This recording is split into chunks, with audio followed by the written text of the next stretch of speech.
আর্টিস্টদের সবকিছু একটা সাসপেন্স থাকুক, একটা সিনেমা আমাদের কথা চলছে, সাইনিং হয়েছে তার আমার, তো ওইভাবে একটা আমি ব্যাপারটা রাখতে চেয়েছিলাম যেটা সিনেমার ডিক্লারেশন আসুক বাট একটা সাসপেন্স থাকুক, মানুষ বুঝুক। আমি কিন্তু কখনো বলি না আমি স্ত্রী হিসেবে চাই।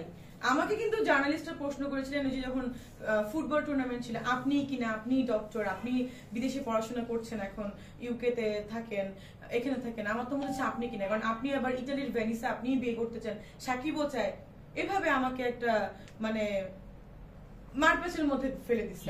তখন আমি বলেছি না না, তখন তো আমি ইচ্ছা করে তখন তার নাকি আপনার সিনেমার স্ট্যান্ড, আমি বলছি না এখন তো কিছু বলা যাবে না, সাসপেন্স থাকুক, হতে পারে আপনারা ধরে নেন, না হতে পারলে ধরে নেন, মজা করতে চেয়েছি, মজার ছলে।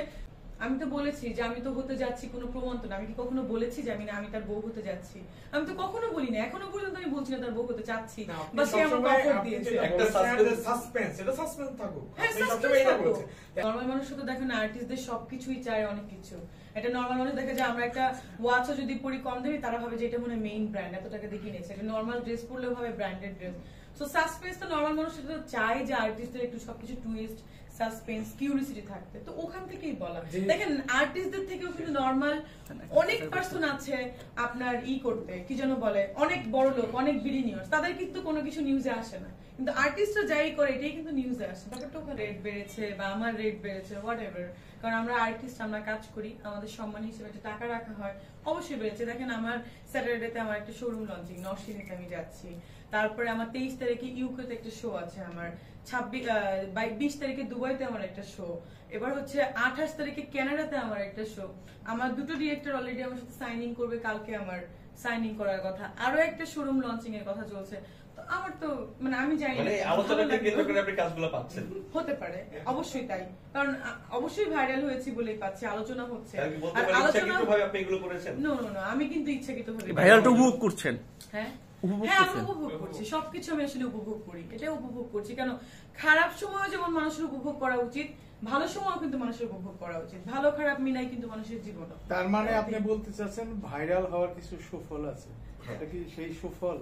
হ্যাঁ অবশ্যই সুফল। ভাইরাল হচ্ছে বলে আমাকে যারা চিনতো না, আমি তো অনেকদিন আগে সিনেমা, মানে আমি মাঝখানে কিন্তু সিনেমা করি নাই, আমি আমার পড়াশোনায় প্রচুর বিজি ছিলাম, সিনেমা করি নাই, কাজ করি নাই।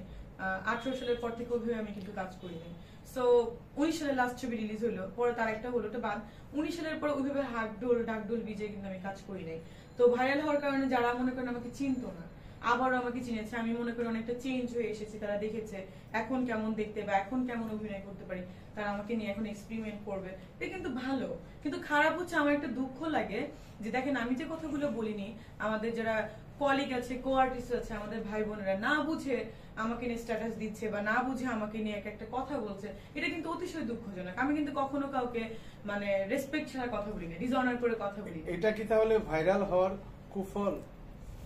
অবশ্যই কুফল, যে সুফল যেটা যেমন থাকে কুফলও তেমন থাকে, যেমন আলোচনা সমালোচনা দুই ভাই, সুফল কুফল তো একই ব্যাপার, এপিটোপিট।